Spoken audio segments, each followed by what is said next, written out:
In the light off history ইতিহাসের আলো YouTube চ্যানেলে আজকে 18ই জুন ভারতবর্ষের ইতিহাসে দুটো গুরুত্বপূর্ণ ইভেন্ট আছে। একটি হচ্ছে 1858 সালের 18ই জুন রানী লক্ষ্মীবাইয়ের শহীদ হওয়া, মার্টারডম অফ রানী অফ ঝাঁসি।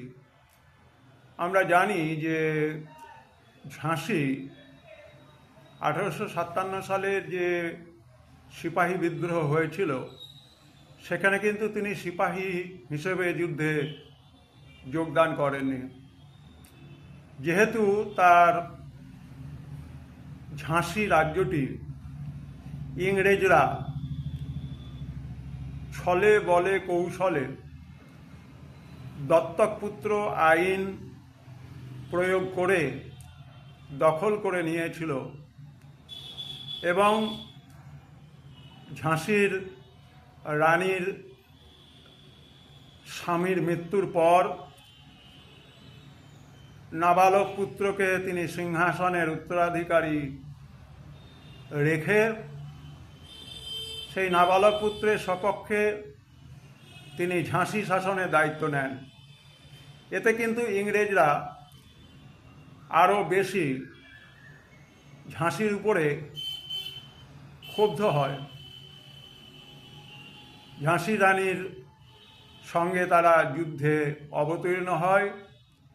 1500 মতো সৈন্য হিউজ রোজের অধীনে রানী লক্ষ্মীবাইয়ের বিরুদ্ধে প্রেরণ করা হয়েছিল। সত্যিকারে একজন নারীর বিরুদ্ধে এতজন প্রশিক্ষিত ইংরেজ সেনা, এটা ভাবা যায় না।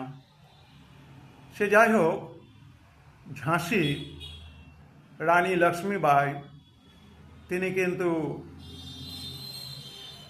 ধরাশায়ী হন এবং 1858 সালের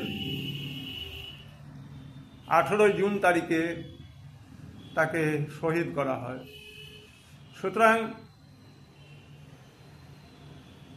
মহারাষ্ট্রের ইতিহাসে নারী স্বাধীনতা এবং ইংরেজদের বিরুদ্ধে লড়াইয়ের প্রতীক এই স্বাধীনচেতা মহিলাকে আমরা সম্মান জানাই।